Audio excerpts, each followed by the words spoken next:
Di meja Yuzon sekarang udah ada laptop terbarunya dari Acer Swift 5 Aerospace. Nama Aerospace di bagian belakangnya punya maksud tersendiri, bukan cuma buat kegayaan aja, tapi berkaitan dengan build quality-nya.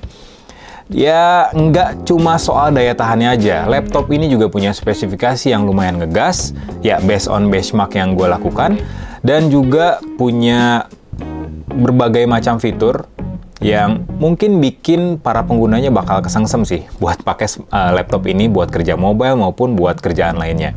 Pengen tahu kayak gimana? Spesifikasinya, terus keunggulannya, bahkan kekurangan dari laptop ini? Mendingan tonton terus review dari Acer Swift 5 Aerospace berikut ini.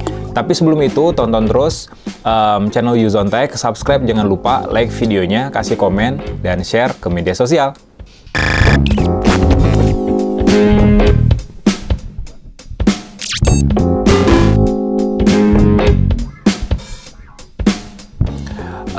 Sebelum masuk ke topik utamanya ya, si Acer Swift 5 Aerospace ini ada dua varian yang dijual di Indonesia. Yang pertama itu yang varian paling murahnya dengan Intel Core i5 itu 8,9 jutaan. Dan varian tertingginya yang gue review, yang gue pakai sekarang, itu pakai Intel Core i7, harganya 21,9 juta. Dan buat semua pengguna, buat yang beli laptop ini, itu bakal dapat Windows 11 Home langsung terinstall di laptopnya, terus dapat Office Home Student 2021, garansi selama 3 tahun, sama garansi spare part selama 2 tahun, dan pastinya juga dapat layanan Acer Priority Care. Wajar sih, karena laptop ini tuh termasuk laptop yang premium dari Acer. Ya harganya aja udah sampai puluhan juta gitu ya. Nah, tadi gue sempat mention soal aerospace-nya. Jadi nama Aerospace di laptop ini tuh bukan cuma sekedar gimmick aja, atau cuma nempelin namanya aja, tapi beneran pakai material aluminium aerospace grade dengan tingkat kekerasan sampai 75 HV. Itu lumayan strong sih. Jadi aluminium kode 6063 yang dipakai di laptop ini tuh ada di bagian penutup bagian belakangnya, sama juga beberapa komponen lainnya. Sehingga komponen yang ada di dalam laptop ini bisa terlindungi dengan baik. Gua sih nggak saranin laptop ini dibanting kayak atau gimana, gue nggak saranin, karena itu bukan cara pemakaian yang bagus. Tapi seenggaknya buat kalian yang angker, anak kereta gitu, nyimpen di tas, terus ketek-ketekan gara-gara masuk ke kereta yang udah penuh, seenggaknya laptop ini masih bisa tahan lah, sampai nggak retak-retak banget gitu ya. Nah, kalau dari pengujian internal Acer sendiri, jadi material aerospace grade ini bikin laptop ini tuh lebih tangguh dan juga kelihatan lebih mewah aja, karena kan aluminium bahannya ya, bukan polikarbonat seperti laptop murah-murah lainnya lah. Dan apalagi dia udah pakai finishing diamond cut, sehingga kelihatan lebih lebih elegan aja gitu laptop ini, dan warnanya pun pas pemilihannya. Di bagian pinggirnya, di bagian frame-nya itu dikasih warna kayak semacam emas yang mewah, dan di sini kayak warna warna hitam mungkin, atau gelap kali ya. Gelap sih, lebih ke warna gelap yang nggak terlalu gelap banget, dan teksturnya matte yang halus. Cuman sayangnya, tekstur matte yang halus nih ternyata nggak tahan tempelan sidik jari, karena kalau keseringan ngetik, keseringan kerja di laptop ini, itu jejak-jejak sidik jari kita bakal nempel, apalagi di bagian penampang belakangnya. Itu lumayan mudah kotor lah laptop ini, jadi kita harus sering-sering buat ngelap biar kelihatan tetap kece laptopnya. Nah, bukan soal aerospace-nya aja nih yang jadi keunggulan dari Acer Swift 5 ini yang gue review. Bagian touchpad-nya aja udah pakai teknologi Ocean Glass. Maksudnya apa? Jadi Ocean Glass ini tuh pakai material yang ramah lingkungan, daur ulang dari sampah laut. Dan daur ulang ini ya buat di touchpad ini tetap nggak kayak berasa bahan daur ulang sih, tetap dikemas dengan rasa yang premium, karena meskipun pakai bahan yang daur ulang, tapi nggak kerasa murahan, tetap dikasih kesan yang premium. Apalagi di bagian atasnya di tombol powernya yang pakai material yang sama, Ocean Glass juga, itu udah pakai sensor pemindai sidik jari. Jadi udah terintegrasi dengan Windows Hello, nggak usah ngetikin PIN ataupun password, tinggal nempelin sidik jari aja ke tombol power dan langsung login secara otomatis. Secara form factor, laptop ini tuh sebenarnya kelihatan tipis enggak, tebal juga enggak. Malah laptop ini tuh kayak lebih tebel aja dari laptop Asus dengan range harga yang mirip, bahkan laptop Huawei mungkin yang harganya bahkan lebih murah. Karena kalau dilipat, ya tebel bodinya. Nggak kayak apa ya, nggak kayak laptop-laptop yang zaman sekarang yang harganya sampai 20-an juta. Dan menariknya lagi, kalau laptop ini dibuka, bagian bawah dari layar itu jadi penyangga dari laptop ini sendiri. Jadi posisi keyboard, posisi ngetik kita tuh bakal sedikit miring, dan itu bikin kenyamanannya lebih pas, lebih nyaman, dan juga speaker tuh nggak mendem di bagian bawahnya. Jadi suaranya tuh nggak kayak apa ya, nggak kayak ketahan. Suaranya tetap keluar, apalagi kalau kita kerja di alas meja ataupun ya alas-alas lainnya yang datar. Ngomongin soal spesifikasinya, Acer Swift 5 Aerospace masih belum pakai layar OLED. Itu yang disayangkan. Ketika laptop lain udah pakai layar OLED, misal kayak Asus misalnya, Lenovo dengan harga yang ya range harga yang sama udah pakai layar OLED, AMOLED yang lebih bagus. Acer Swift 5 Aerospace masih pakai panel IPS LCD. Ukurannya 14 inci, rasionya 16:10 yang lebar, dan bezel bagian atasnya yang cukup tebal. Kiri kanannya sih oke, tipis, tapi bagian atasnya cukup tebal. Padahal ya cuman nyimpen webcam satu doang sih, kecil pula. Tapi tebal banget gitu. Meskipun si IPS LCD-nya tuh udah ngedukung inputan touchscreen, jadi masih bisa disentuh pakai tangan, masih bisa digerakin gitu. Dan resolusinya udah 2K alias WQXGA atau 2560 x 1600 pixel. Dan yang menariknya lagi, layar dari Acer Swift 5 Aerospace juga udah dilapisin sama Corning Gorilla Glass antimikrobial. Jadi selain kuat, mungkin ya tahan goresan karena ya bisa diinput pakai touchscreen juga. Dan karena keseringan disentuh mungkin ya, jadi si Acer ngasih lapisan kaca yang antimikrobial. Lebih bersih aja gitu ya, lebih biar tetap steril mungkin ya laptop ini. Nah, untuk dapur ponyonya sendiri, jadi Acer Swift 5 Aerospace ini pakai prosesor Intel Core generasi ke-12, P-Series dia pakainya. Ada dua tadi, Intel Core i5 dan Intel Core i7. Dan karena udah pakai 12 Gen, jadinya RAM yang dimasukin ke Acer Swift 5 Aerospace ini udah jenisnya LPDDR5 dan dual channel sampai 16 GB. Sementara untuk penyimpanan internalnya tuh udah SSD PCIe Gen 4 sampai 1 TB. Jadi udah lumayan banget sih laptop ini buat dipakai sehari-hari. Dan untuk sistem pendinginnya sendiri, gue wajarkan sih kenapa laptop ini tebel. Karena ada sistem pendingin yang bikin performanya tuh lebih stabil, nggak naik turun, dan juga minim overheat. Karena di dalamnya ada dua kipas yang mendukung beberapa mode pendinginan, dan juga ada dua heat pipe dan saluran udara di bagian keyboard untuk mengeluarkan panas sampai 10% lebih baik daripada keyboard standar lain mungkin di laptop Acer gitu. Nah, nama dari sistem pendingin itu Twin Air, sesuai dengan namanya ya, dua kipas Twin Air. Jadi, dengan Twin Air ini, Acer, berdasarkan pengujian internal dari Acer, lebih baik dalam menurunkan suhu dari laptop ini dibandingkan dengan menggunakan satu kipas saja. Nah, si dua kipas ini tuh di bagian dalamnya diposisikan di kiri dan kanan, jadi lebih adil gitu. Jadi lebih apa ya, untuk pendinginan komponen di bagian dalamnya jauh lebih proper dibandingkan dengan satu kipas saja, sehingga udara dingin didistribusikan juga secara merata ke semua bagian laptop. Intel Core P-Series juga kan mumpuni lah ya buat ngedit-ngedit standar lah, nggak pakai aplikasi yang berat, ngedit kayak misal pakai CapCut misalnya, ataupun aplikasi editing video lainnya, itu masih bisa di laptop ini. Tapi kan bakal panas tuh. Nah, dengan Twin Air ini rasa panasnya nggak bakal berlebihan, apalagi kena tangan tuh bisa bikin nggak nyaman. Nggak sih, di laptop ini selama gue pakai buat misalnya ngetik, ngedit foto sedikit, terus juga beberapa hal lainnya secara multitasking, lebih dari satu aplikasi gue pakai secara bergantian, laptop ini nggak berasa lemot, nggak berasa overheat juga, jadi tetap bagus. Nah, untuk benchmarknya gue pakai di PC Mark 10, skornya sendiri 5.918 poin, dan laptop ini dapat poin yang tinggi di bagian produktivitas, seperti kayak writing dan juga mengolah data di spreadsheets.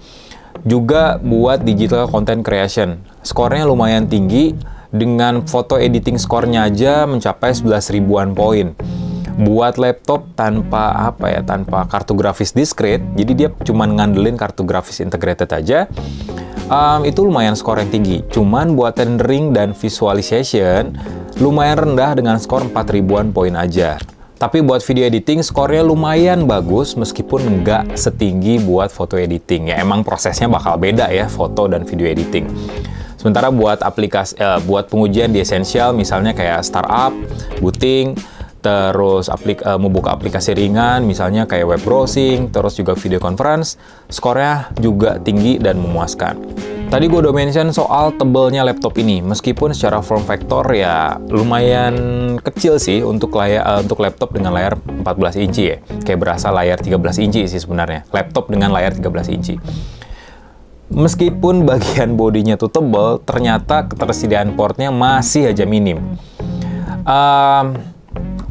Entah kenapa, laptop ini yang tadinya mungkin ya disediakan buat para kreator konten misalnya, tapi nggak disediain slot SD card maupun micro SD card buat slot card reader ataupun micro SD reader buat memindahkan data, buat transfer data misalnya dari kamera misalnya, biar lebih cepat transfer datanya, nggak pakai kabel lagi.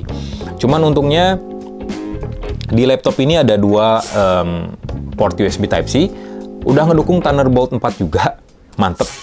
Dan ada dua port USB 3.2 Gen 1 juga, ada port HDMI 2.1 sama jack audio 3,5 mili. Nah, si kabel port Type-C-nya ini bisa dipakai buat ngisi daya laptop. Jadi kalian bisa bawa charger smartphone yang udah ngedukung juga power delivery buat ngecas laptop ini. Jadi nggak usah bawa banyak chargeran sebenarnya. Tinggal bawa satu charger aja, udah cukup buat ngecas banyak perangkat. Dan itu gue lakukan ketika gue review laptop ini. Satu charger buat ngecas laptop, buat ngecas smartphone, buat ngecas TWS gitu ya, yang portnya Type-C juga. Jadi lebih mobile aja gitu, lebih enak buat dibawa kemana-mana.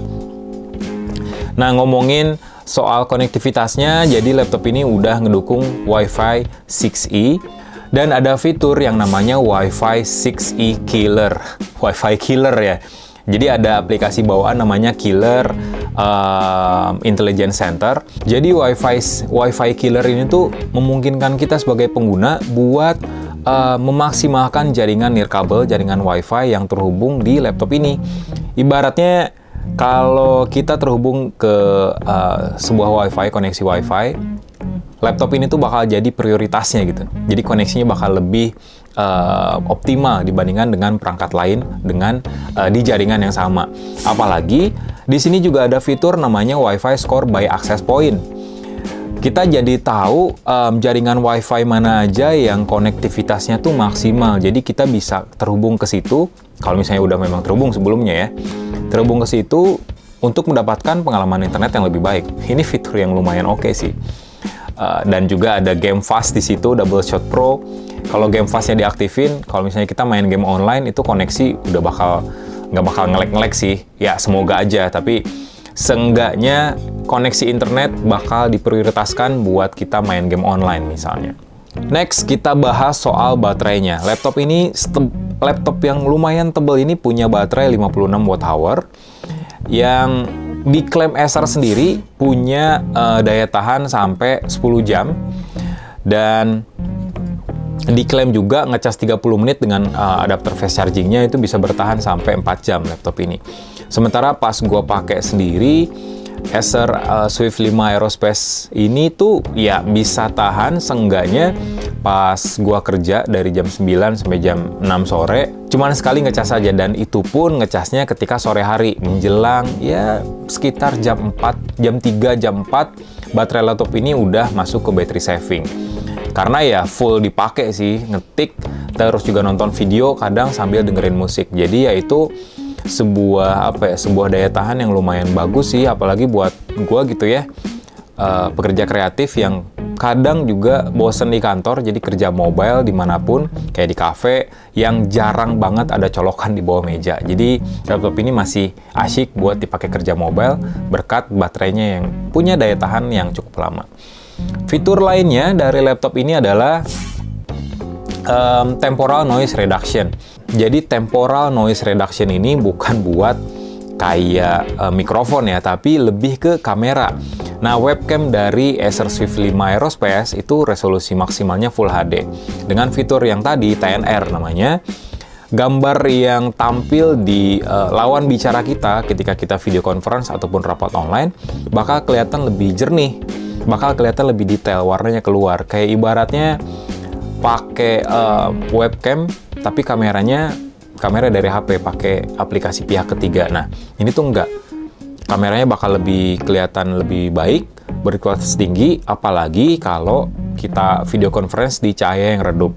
Jadi nggak terlalu burem lah, nggak terlalu noise gitu ya, ketika kita melakukan video conference. Well, itu aja. Sedikit penjelasan soal Acer Swift 5 Aerospace yang udah meluncur di Indonesia. Apakah laptop ini menarik? Oke, sebenarnya menarik atau enggak dari sebuah produk itu tergantung kebutuhan kalian ya, kebutuhan dan juga budget. Kalau budgetnya dikit, kebutuhannya banyak, kayaknya nggak ada deh perangkat yang bisa memenuhi kebutuhan tersebut. Cuman kalau buat kalian yang punya budget sekitar ya minimal 18 jutaan dan lagi cari laptop yang bagus, pilihan yang bagus, Acer Swift 5 Aerospace mungkin bisa jadi salah satu opsi yang bisa kalian pilih. Kenapa? Pertama, karena dia pakai prosesor 12 Gen P-Series pula yang udah didukung dengan RAM LPDDR5.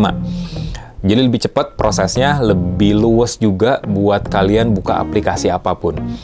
Terus juga secara desain, secara build quality laptop ini juga oke, karena dia pakai aluminium aerospace. Yang kita tahu daya tahannya pun bagus, daya tahannya kuat lah, tangguh laptop ini.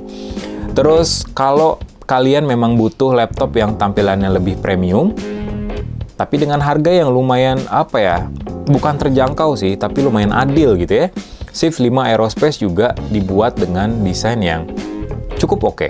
Cuman ada beberapa kekurangan yang mungkin bisa kalian pertimbangkan. Pertama, layarnya masih IPS LCD, belum AMOLED maupun OLED. Resolusinya oke, Full HD, tapi masih terlalu biasa banget sih buat gua ketika laptop yang udah puluhan juta belum pakai layar OLED, ketika sekarang udah eranya laptop OLED. Terus juga form factor dari laptop ini masih cukup tebal, lumayan berat juga, jadi kalau kalian masukin ke tas terus lama-lama digendong tasnya ya lumayan pegel meskipun ukurannya kecil. Terus yang terakhir, minimnya aplikasi buat ngatur performance dari laptop ini. Nggak kayak Acer Aspire Vero yang pernah gue review, yang ada aplikasi buat ngatur performance sampai battery savingnya. Nah, laptop ini kurang aplikasi tersebut.